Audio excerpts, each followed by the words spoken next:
Okay, it's 6:03. I think we can get the program moving. Good evening, everybody. My name is David Stillman. I'm the Transportation Manager for the City of Cupertino. I want to thank you for taking time out of your busy schedules to join us this evening. For the past year or so, the city's been working on an important safety project, which is a study that identifies the high crash intersections and roadway corridors in the city, the factors involved in the crashes, and improvements that aim to reduce similar crashes in the future. The study is called a Local Roadway Safety Plan, or LRSP, and to assist in its development, we contracted with TJKM Transportation Consultants, a traffic engineering firm with years of experience in LRSP development. Tonight is our second community meeting on the LRSP, and here tonight to give you more detail about the project and our progress since the first community meeting is Corey Peterson, Senior Transportation Planner with TJKM. Great, thanks, David. Let me get my screen shared.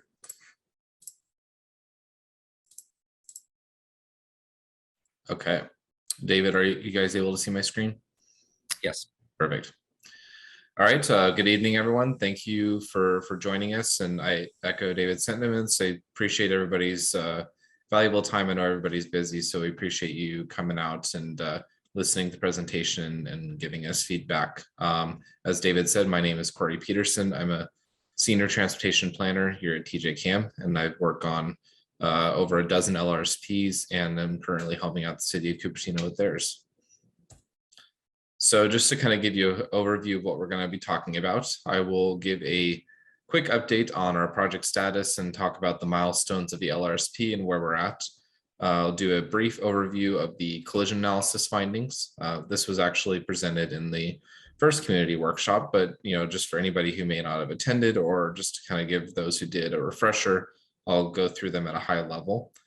We'll talk about the identified emphasis areas for the plan as well, and then start getting into specific engineering and non-engineering countermeasures that we have proposed. At that time, I'll also talk about the implementation of the plan and the next steps, and then we'll open it up to the group for any questions or comments. So first, just kind of to give an overview of what an LRSP actually is. The purpose of an LRSP is to reduce fatalities and severe injuries attributed to traffic collisions on the City of Cupertino's roadways and at intersections. To do this, we identify and analyze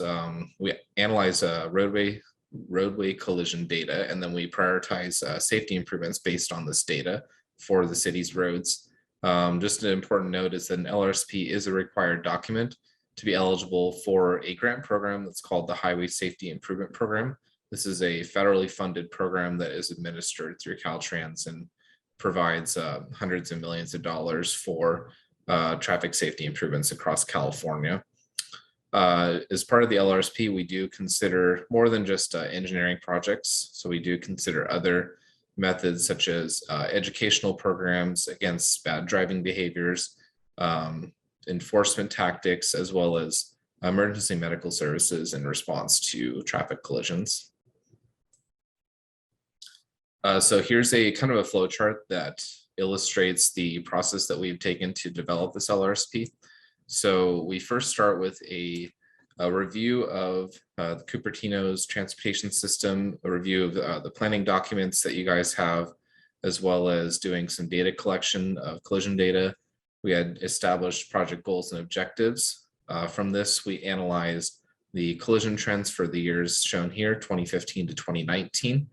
And then from that, we're able to identify specific high injury locations. And these are locations or intersections and mid-block segments in Cupertino that have experienced more severe crashes. At that time, we held our first community workshop. This was back in March of earlier this year. Since this workshop, we've identified specific emphasis areas, which I will get into more later on in the presentation, but essentially, these represent kind of the top trends in Cupertino in terms of the types of collisions that are occurring or other primary collision factors such as speeding or DUI. From this, we develop a countermeasure toolbox, and where this starts to kind of drill down to more specific recommendations where we recommend engineering countermeasures at the high injury locations, as well as specific non-engineering countermeasures. The engineering countermeasures are grouped into safety projects, which are then given cost estimations and benefit cost ratio that will allow the city to pursue grant funding from the HSIP program and subsequently implement these projects. This all culminates in the final LRSP report. And of course, the important component of the project was community outreach. First of all, the first and second community outreach workshops that we're having now, as well as an interactive map tool that has been posted on engagecupertino.org for, I believe, the last several months. That's been collecting comments from the community as well. So a quick overview of the collision analysis findings. So we did a 5-year study period of 2015 to 2019. And during that time, you can see that there were quite a few collisions. So the majority of these were property damage only, but you can see over here in the top right of this chart, the breakdown of the injury collisions that occurred. A small number of include fatalities and severe injuries, as well as visible injury collisions and just a complaint of pain. Overall collisions were rising until 2017 and then fell in 2018 and leveled off in 2019. For just considering injury collisions, when we look at the types of collisions that were occurring, we're seeing a lot of broadside collisions that were causing fatalities and severe injury collisions. A broadside collision typically, but not always, occurs in an intersection, and it's a crash that is either at a 90-degree angle or something similar. We also saw a lot of vehicle pedestrian collisions. And when you look at just all injury collisions as a total percentage, we also saw a lot of rear end collisions as well. For motor vehicle involved with, so this is what mode of transportation the car was involved with when it crashed and causing the collision. A lot of them were with other motor vehicles, but when you look at specifically fatalities and severe injury collisions, we do see that there's a lot of bicycle and pedestrian collisions occurring in Cupertino, as well as many fixed object collisions.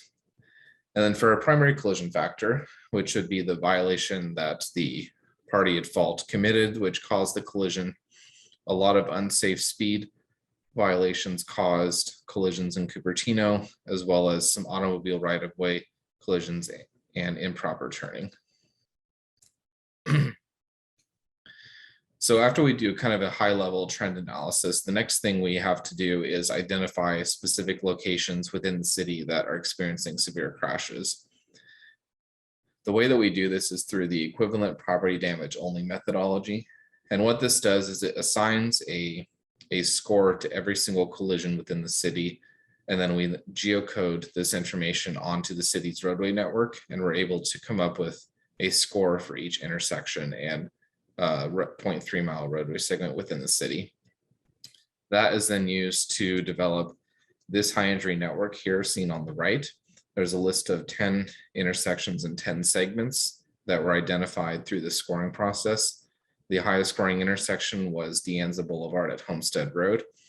And what this scoring criteria means is that these intersections and segments experienced more either fatalities or severe injuries than any other location within Cupertino, but not necessarily the most crashes. The way the scoring criteria is designed is to help kind of weed out those locations that experience more severe crashes. Again, same map. These are the map of the high injury corridors. The Stevens Creek corridor was the highest scoring corridor, primarily all the way through the city between Janus Avenue and Judy, roughly 280 to Foothill. As I mentioned before, we did have a project website that was hosted on Engage Cupertino. There was a interactive map tool that was collecting comments throughout the majority of the project. Residents and visitors and employees were able to go onto this website and provide their comments on traffic safety issues, either in their neighborhoods or along the major corridors. We did receive a total of 390 comments on this interactive map, split somewhat evenly between points which could have been placed perhaps at a particular intersection, or lines which could have denoted an entire corridor. And as you can see, that a lot of the comments are concentrated on the major corridors, in particular Stevens Creek Boulevard. So after we've done the collision trend analysis, we've identified our high injury locations. The next step in the process is to develop emphasis areas. Now, as I mentioned before, emphasis areas represent the top collision trends within Cupertino. So this could be either a type of collision, a primary collision factor, such as a violation that the party at fault committed, or it could be a particular mode of collision, or in some cases, it could be even a location where collisions are occurring. To that end, we've identified a total of 9 emphasis areas. The first one being intersection safety, to try and help mitigate collisions that occur at intersections, reducing unsafe speed caused collisions, reducing automobile right-of-way violations that quite often lead to broadside collisions. We also want to improve pedestrian and bicyclist safety, reducing nighttime collisions as well. There was a lot of fatalities and severe injury collisions that occurred at night, reducing rear end collisions, which often occur due to unsafe speed, reducing broadside collisions, improper driving collisions as well. And then we also included reducing collisions near schools. So the kind of the impetus behind the LRSP and also behind the strategies for each emphasis area that I'm about to kind of just give a high level overview of is the LRSP focuses on what we call the 4 E's of traffic safety. So the 4 E's recognizes that traffic safety needs to be addressed in a holistic manner. It isn't enough to simply build a project and expect it to completely 100% fix the problem. There are other ways that we can help to address traffic safety through these other E's, such as educational programs that could focus on bad driving behaviors, or it could be a safe routes to school educational program. DUI campaigns against DUI is another great example. Enforcement tactics, which could be targeting enforcement at specific locations if we know there's a lot of collisions, or for targeting a specific violation category such as DUI or speeding. Emergency response, that could be helping to improve deployment of first responders to collision sites, ensuring your emergency routes are defined, as well as sometimes there's also hardware improvements that can be made to signals to help improve a response to collisions. And then lastly, the engineering improvements as well, which could include anything from smaller projects like signing, improving signs, or the striping on the roadway, all the way up to installing roundabouts or signals. So each of the emphasis areas has a table that looks similar to this, that includes an objective for each emphasis area of what the emphasis area hopes to achieve. In this case, this is from the first emphasis area that addresses intersection collisions. So the objective is to reduce the number of fatalities and severe injury collisions at intersections. And then this is followed by a set of strategies that can help to achieve that objective. For educational programs, again, that could be looking at public information and education campaigns against bad driving behaviors. Each one is accompanied by a performance measure, as well as the applicable agencies or organizations. Again, enforcement could be targeting it at specific locations to help monitor violations that occur at intersections. And then specific engineering improvements have also been included that would help increase intersection safety. Also not on this list, but as about equally important as well, is including strategies to address emergency response to collisions, and the reason it's important to include those is because when first responders are responding to a traffic collision that is severe, getting victims, transported to quality medical care and getting them stabilized can sometimes mean the difference between life and death. So we want to make sure we're providing resources to help improve response times to collisions. Once the emphasis areas are developed, the next step is to develop a countermeasure toolbox. And this starts to get into kind of the nitty-gritty of recommending countermeasures for specific locations. So what I'm going to do is I'm going to provide kind of a high-level overview of the types of countermeasures that were recommended. And a lot of these countermeasures were recommended at many locations, primarily through the list of high injury locations that was provided earlier in this presentation. So there are 3 categories of countermeasures. This is according to Caltrans guidance for their Highway Safety Improvement Program grant funding. There's countermeasures for signalized intersections. There's countermeasures for non-signalized intersections. Then there's countermeasures for roadway segments away from intersections, such as mid-block locations. Excuse me.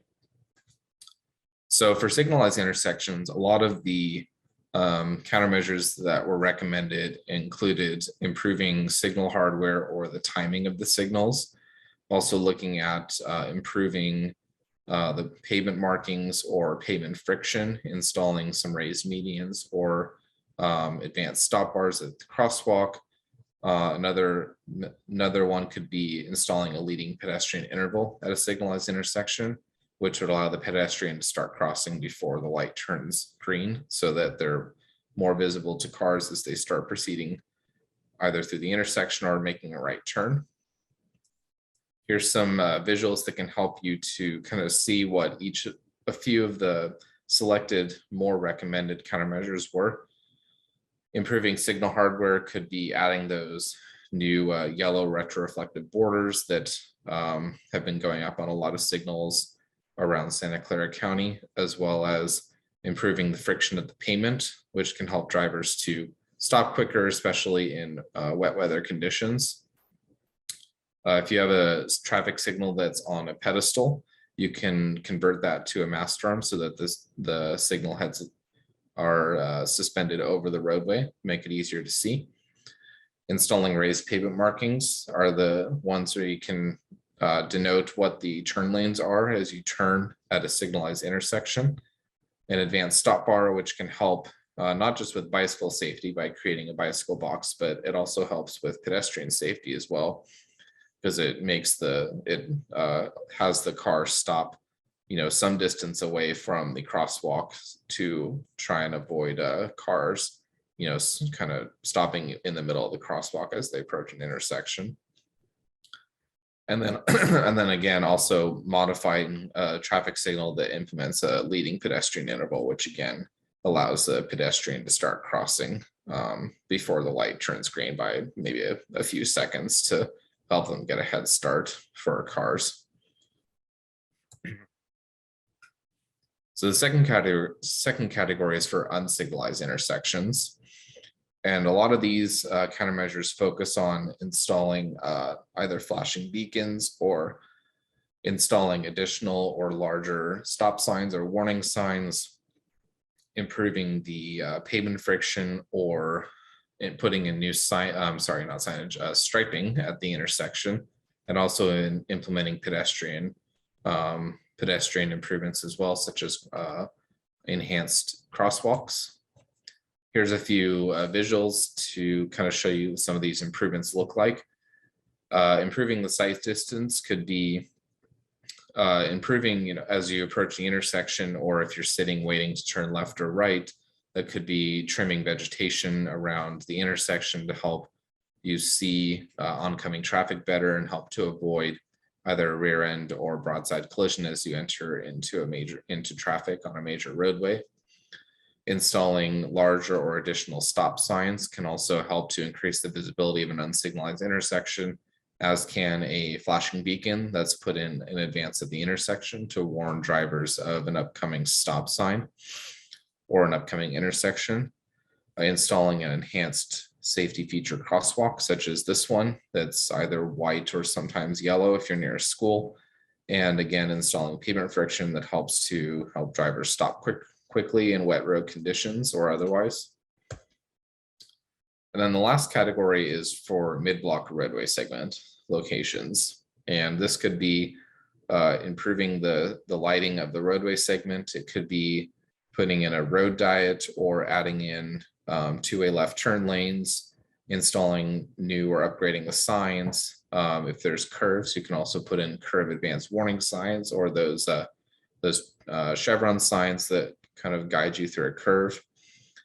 You can also look at installing separated bike lanes or installing mid-block crossings as well. And then just again, some more visuals. We have upgrading signs with new fluorescent sheeting, helps with visibility at night. Installing delineators or object markers or reflectors. This is really important for fixed objects, especially ones that are close to the roadway, to help drivers see and avoid hitting them if they run off the road. Excuse me. Installing mid-block enhanced crosswalks, separated bike lanes as well, and then centerline rumble strips can also help with head-on crashes. Some of the draft non-engineering strategies that we've developed as part of this toolbox is kind of similar to what I was explaining for the emphasis area strategies. It really looks at conducting public information or education campaigns against bad driving behaviors or for the rules of the road, bicycle and pedestrian safety campaigns that could be either through the city or through Safe Routes to School.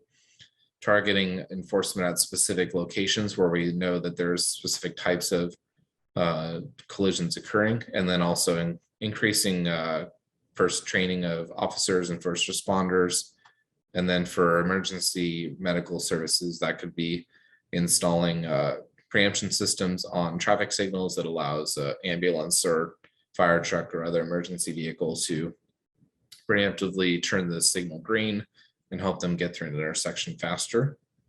And again, just increasing the amount, training for first responders to help them respond to emergency situations.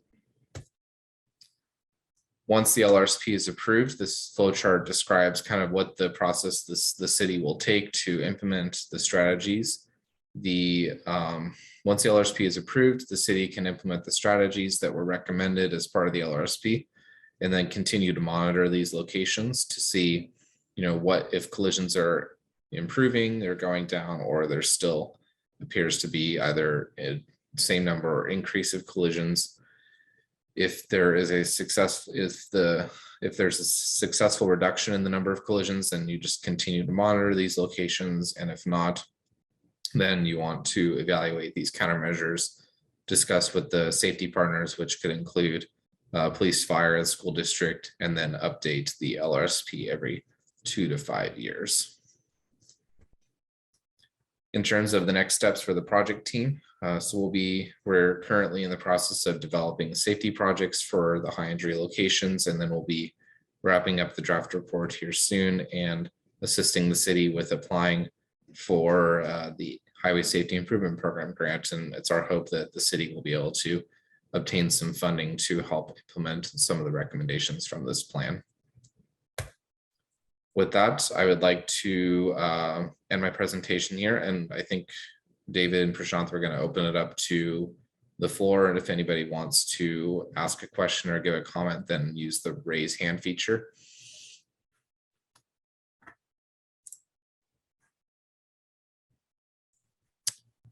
Thank you, Corey. Yes, so if anybody has any questions, clarifications, we'd be happy to hear from you. So if you want to raise your hand, and we will invite you to speak in the order that we receive your raised hand. So I see we have a question from Jennifer Sharon. Yeah, yes. Jennifer Sharon. I'll unmute her. Great, thank you, Prashant. Yeah, Jennifer, you can go. You can start your question. Thanks, Prashant. Mm-hmm. And thanks, Corey and David and the entire team for making this happen. I've been really involved. In fact, you will have seen a lot of the work that I did with the high schools to try to get all their information into the tool to make sure that the information about different, perhaps sometimes there are accidents, sometimes there are just areas that they feel unsafe, are part of this plan. And I have a concern about that, because it looks like we kind of used the injury accidents as reported by police, which is great data, don't get me wrong. But as we know, it's such a small percentage. It's maybe 25 or 30% of the actual total number of accidents of pedestrians and cyclists. So my understanding was that the tool would allow us to put in those accidents that students had, for example, or even adults, that then were not being captured by the data from police. And it doesn't really seem like that kind of happened. It looks like we had some input, but the actual accidents were not really recorded as locations of accidents. Can you give us, maybe Corey, you want to explain how that data was actually used to formulate the plan? I guess is my big question. Sure. So we utilize the interactive tool to help collect comments, and that could be near misses that weren't, somebody maybe almost got hit while crossing the street, or otherwise, it wasn't an actual, like a true accident, but could have become one. We do collect those, but it also is kind of mixed in with other comments that maybe a resident sees a car speeding on a particular street most days, and they want the city to know about that. So it's not specifically just to collect those types of comments. It is also to just collect comments on traffic safety in general. In terms of how it was addressed in the plan, so what we've done is we take those comments, and when we inform the recommendations for the plan, we utilize the comments as well as feedback from city staff to ensure that what we're recommending is kind of in line with what the comments we're seeing. So if we're seeing a lot of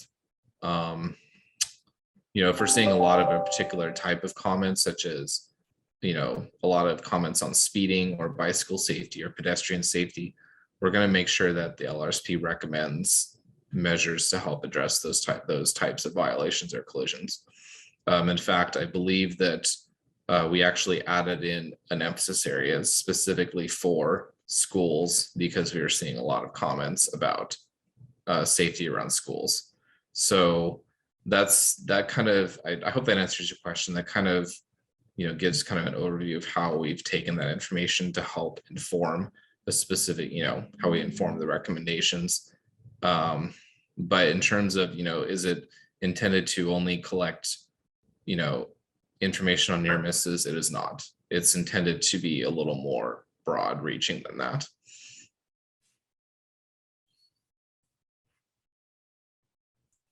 Thank you, Corey. The next participant, Jennifer, please go ahead. Thank you. This was a really good presentation on what you all are trying to do, which frankly, it's really, we need to try to have as much reduction of accidents. I really like the fact that you mentioned a couple of new things that we're seeing in areas. I really like this new, the big flashing, not flashing. I've noticed, especially on Highway 17, they have a lot of the new, I think this is what you were talking about, like the exit signs and stuff. They have this really nice glowing area around it that you can see really well. And I think they just put those in about a year ago, and they're fantastic. You can see them at night. You can see them very clearly. And if you're on an area, like let's say sections of 280 or Highway 17, where there aren't a lot of off ramps that are clearly defined, it is so nice to see those extra luminescence on your exit sign. The part you were talking about, I think you called the rumble strip. It sounds like something from the 50s. I believe that is, as an example, if you're on southbound 85 getting onto Highway 17, there is a section of roadbed just as you come off that is, I believe, it's what you're talking about, where the grade changes a little bit. It makes a lot of noise. Is that what you're talking about? Because I thought at first that was like maybe pavement issues, but I think now from what you're describing, that's intentional to reduce the speed so that the driver knows that they're coming into a different driving configuration. I think that's a really, really good thing to do. The other question I had is, what types of changes do you anticipate seeing at De Anza Boulevard and Stevens Creek Boulevard intersection coming up? Because I noticed there were a lot of issues there. And then also at the Canyon Crossing, which is, I believe, at, is that North Foothill Boulevard? And I forgot what the cross street was, the one that goes down to McClellan. Anyway, thank you very much. Thank you, Jennifer. Thank you, Jennifer. So to answer your first question, yeah, so the retroreflective borders, I think you're referring to specifically around like exit signs and other signs along the freeway. The ones that I was referring to are specifically designed to put on traffic signals. So there's, I mean, you probably have seen these on a lot of traffic signals. I know that Caltrans has started to use these borders pretty prolifically on a lot of their signals on some of their urban highways. And what it basically, yeah, it's a tape that goes around the edge of the signal head it helps you see it better at night. It works pretty well. You can, when you're kind of driving up to a signal, I know whenever I drive up to a signal with it, I can always see it from, you know, way down the street. I know that there's that retroreflective tape can help me see the signal better as I drive up to it at night. In terms of the rumble strips, so what that is the rumble strips are either placed either along the edge of a roadway, typically either on or on the outside edge of this edge line. It's when you drive over, it makes that really like loud, you know, noise, and it kind of rumble, like shakes your car a little bit to warn you that you're about to depart the roadway. They can also be placed in the center line, which, you know, if you get too close to the center line, again, it does the same thing. It shakes your car a little bit and makes a loud noise, warns you that you're about to enter an opposing traffic lane. In terms of the improvements at De Anza and Homestead, I would need to look at that. I will have to check on that and see if maybe I can see what we had proposed. That it's the plan is still in progress, so I think everything at this point is preliminary, but I can check on that. Yeah, it's De Anza and Stevens Creek Boulevard. Yeah. I'm sorry, thank you. De Anza and Stevens Creek. Yeah. Yeah. The next one is Larry Dean. Larry, you can go ahead. Okay, thank you. Good evening, David, and hello, Corey. It's nice to meet you. Longtime cyclist and resident, and active advocate of biking with Walk by Cupertino, and I'd just like to give Dave and his team some kudos. We've come a long way in the last 8 to 9 years. We have a long way to go, but watching the quality of the presentation tonight and listening to what you have to say, Corey, I'm always confident that David, with his leadership, approaches these challenges in a very professional and engineering oriented manner. Anyway, I have a couple of questions, comments. I think one of the root problems for you to look at as you're working through your LSRP analysis is speed and speed dampening. Our major arteries through the city, when they're busy, really segregate the other neighborhoods. And so it's just kind of a natural contribution to people having to get into their cars and things like that. Cupertino, as you know, is a drive-through city.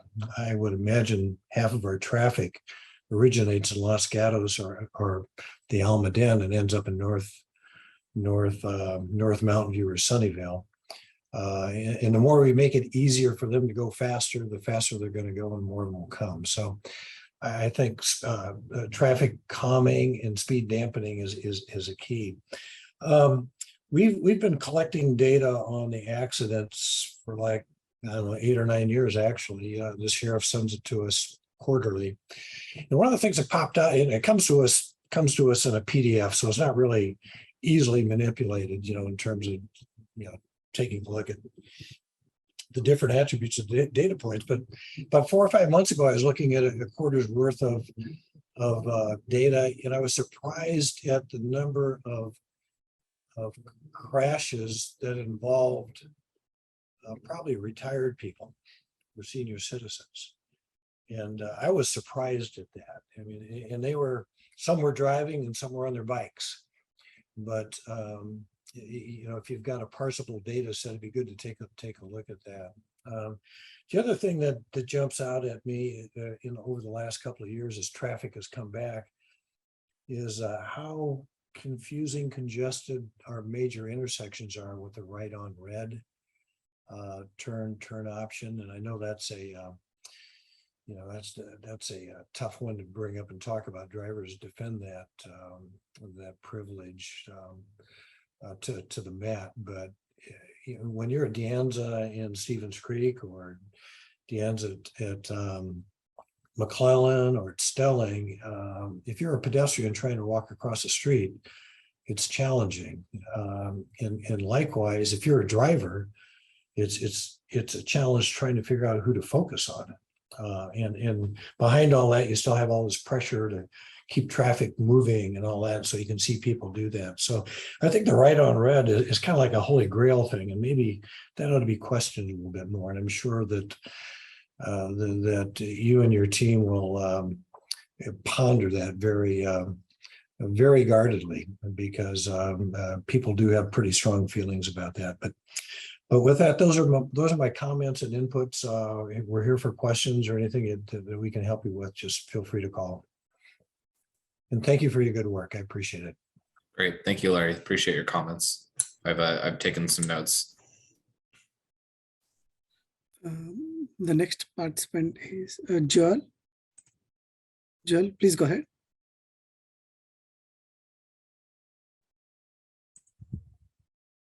Okay. Hi, this is Joel Wolf. So I'm a longtime resident of Cupertino, and I live only a block or so away from the intersection of De Anza and Stevens Creek. So I've probably walked across that 1,000 times, and I was just surprised at how low that ranked. It wasn't. I think Homestead and De Anza were near the top. That's a very aggressive intersection, and I'm just wondering if your data properly captures maybe the uncomfortable feeling you get when you cross that intersection as a pedestrian, and how you would go about capturing that, because you want to feel safe. I don't always feel safe, and as I get older, and I think a lot of people in Cupertino probably feel the same way as you get older, some of these intersections are pretty tough to cross. Just to reiterate what Larry said, and right turn on red without stopping, I think that's a real problem in Cupertino, especially at that intersection. And I think at other intersections, I know the De Anza and Homestead is also a problem. I've walked up that way many times. And so, I'm not sure, have I ever been hit? No, but I've come close to it. I've got a I got a 35-year database in my head, and with thousands of crossings. And then the other issue that I have that I think the city sometimes has done a very good job of solving is crossing a crosswalk and left turn vehicles not really stopping for somebody in a crosswalk, and that's enough to scare you. And sometimes in the city, I know it's like at Rodriguez and De Anza, they have a dedicated walk where you have a left turn arrow for the traffic, and then you walk after that. So I'm just curious as to how if you look at the whole philosophy as complete streets, where you want to feel safe and you want ADA people, you want disabled people to be able to feel safe crossing, elderly, how does that work into this analysis? And by the way, I thought the presentation was good. So I'm not sure you have an answer, but I'm just throwing that out there. Mm-hmm. No, I appreciate that, and I think part of it is that we need to hear those things. Is that we need to hear like what locations are uncomfortable and what locations we need to be looking at specific improvements to help alleviate that. That's part of the reason we put in the interactive map tool is to collect those comments. In terms of specific improvements, yeah, many of those are things that we can look at as part of the LRSP, looking at the phasing of intersections. And I know that you'd mentioned that having a protected left turn and then a pedestrian phase, that's something that can be looked at as part of this plan. I don't know if I wouldn't know off the top of my head if they would work at the intersections you listed, but also looking at median refuge islands as well. That can help shorten the crossing distance, intersections to help, people who maybe have limited mobility or aren't able to cross the intersection as quickly as maybe the time allows, and it can have the refuge island to help with that. But that I hope that at least partially answers your question as best I can now. But I do appreciate your comments, and we'll definitely keep that in mind as we're kind of wrapping up this plan. Thank you. Looks like we have covered all the raised hands, David. Yes, thank you for those who have given comments, questions. Are there any others before we close the meeting out this evening?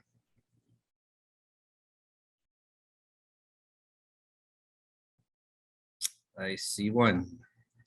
Jennifer?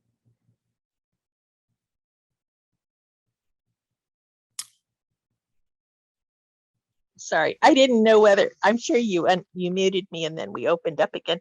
Since you all are kind of closing up now, I just wanted to ask a question about do you guys anticipate putting in more signalized intersections where maybe there are four-way stops now with stop signs?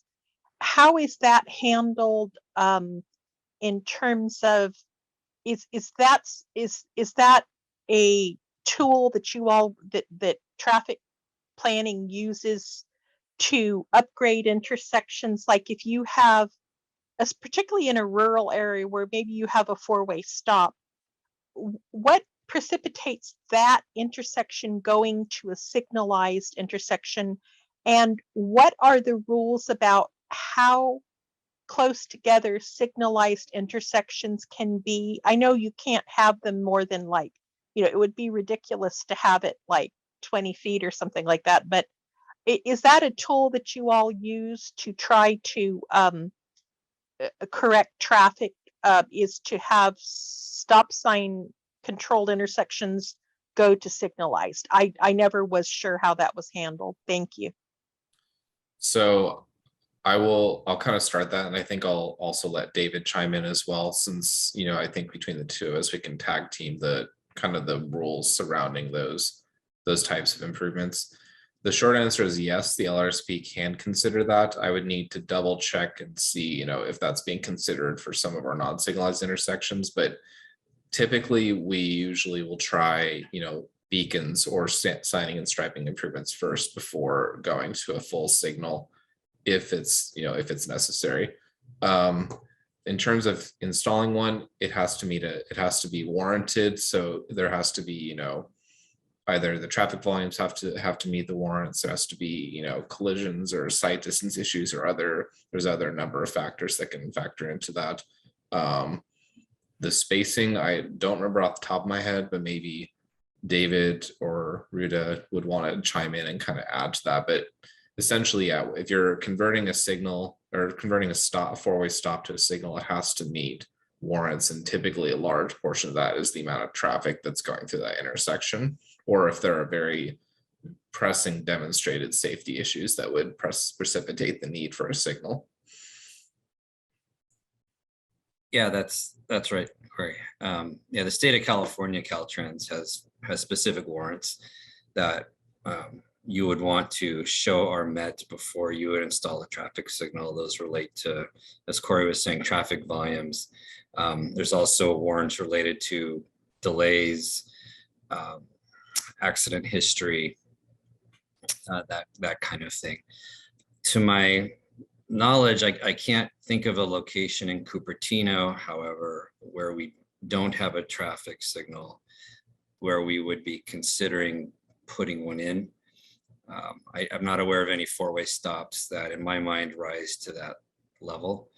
But if there are locations that you have in mind, Jennifer, feel free to reach out to me and I can take a look at them. We can go through the warrant analysis and see if the location would meet the requirements. David, looks like we have one more hand raised. Ilango Ganga. I'll unmute him. Yeah, Ilango. Thank you, Prashant. This is Ilango Ganga. I'm a member of the Bicycle Pedestrian Commission, but today I'm speaking for myself as a Cupertino resident. So I would really like to thank David, Prashant, and Corey for the awesome job you're doing on the LRSP program. It's a great analytical data-driven program for improving the road safety for the multimodal transport, including the bicycle and pedestrian safety. So I have questions. Actually, it's a great presentation, and two areas I have questions. One is you have developed countermeasures and also emphasis areas based upon some of the countermeasures are from signalized intersections, non-signalized intersection, mid-block segments, right? You have like many different countermeasures that you have developed. These are good, but my question is, are you seeing any problems with the current infrastructure? I mean, be it signals or be it timing or the existing roadway infrastructure in itself, right? Are you seeing specific problems based on the data, and then using that, have you developed the countermeasures, or is it more of a generic improvement practices done by learning from other cities and other LRSP programs that have implemented and have seen a success criteria? That's my first question. The second one is about how do we know that these countermeasures are working? Right? I think you have a feedback mechanism to measure this periodically. Would like to understand, what are the measurement criteria that you have come up with? Are you going to document that as well? And what is the frequency in which you will be, measuring the based on that criteria to see whether is it working, and if it is not working, are we really taking corrective actions so that it's a real feedback mechanism working throughout not just one time, but whereas throughout the life cycle of this LRSP implementation, right? So what is that we are doing, and are we giving equal measures and resources assigned for this feedback measure criteria as well? Okay. Yeah. Thank you. Appreciate the comments and the questions. So to answer your first question, yes, yes to all the above. We kind of analyze the trends that are occurring, but we also, when we recommend specific countermeasures at a specific location, we also do field review. We look at Google Street View. We analyze that particular location to make sure that what we're recommending really makes sense for that location. We want to make sure that the countermeasures that are being recommended will actually have the potential to address the safety issue that is occurring at the location. Emphasis areas are, maybe a slightly more high level in terms of the strategies, list of things that can help address that emphasis area. But we also then trickle that down to the toolbox, which has specific locations that were listed in that list of intersections and segments that I showed before, along with how countermeasures for these locations can address each of the emphasis areas. In terms of the second question for effectiveness, so in terms of determining the effectiveness of a countermeasure, for when we recommend the countermeasures, there are resources that Caltrans and FHWA publish that can help us to understand from other agencies what their experience has been in using these countermeasures and what type of crash reductions we can potentially expect from implementing a countermeasure. Caltrans local roadway safety manual, which is we often very frequently reference when developing an LRSP, has crash reduction factors that can, again, help us to understand what those reductions might be should the countermeasure be implemented, either at a location or even systemically, which should be many locations across the city. For Cupertino specifically, the LRSP is intended to be a living document, so the city will have the option to update it. Caltrans recommends every 2 to 5 years or so. And we do that, and the emphasis areas do have kind of performance measures to help guide that update to see if, is the city meeting those performance measures in that particular emphasis area. At a higher level, you can also, if you implement countermeasures at a specific location, it would also be recommended to monitor the number and type of collisions that are occurring to see if you are achieving those crash reduction factors in the long run. I hope that answers your question. He raised his hand again, so I'm going to allow him to talk. Yeah. Thank you, Corey, for very, very good description. One follow-up question I have is, again, regarding the feedback mechanism, right? I'm assuming that you have collected the collision data from the SWI-TRS database, or maybe something similar to that. The question is, are you going to, it's a great job you've done in mapping out that, data as well, so that, public can go and take a look at it to see which areas are of concern. Now, the question is, will you be updating that periodically, that database, so that it's kind of running or a living database for the residents of Cupertino, so that they can go and take a look at it and see what the problem areas are. And of course, they can also provide comments and issues when they are saying it, in addition to the data that's already being provided from the SWI-TRS database. Yeah, so the collision data is actually from a database called Crossroads that the city utilizes. So the city pulls and Prashant or David, please correct me if I'm wrong on this, but the city maintains its own database that pulls from the city's traffic collision reports. And then in terms of updating the database on the website, that would be something that the city would have to consider if they want to continue that going. So either, we would have to get back to or let maybe Prashant or David handle that as well. But yeah, the data for the plan itself comes from databases that the city maintains. Typically we do use Switters kind of to cross-reference it, but ultimately the data came from the city's Crossroads database.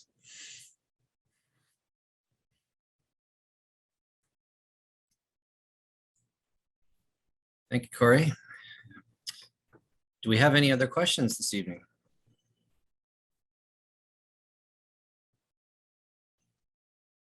Okay, I don't see any other raised hands. Thank you, everybody, for attending this evening.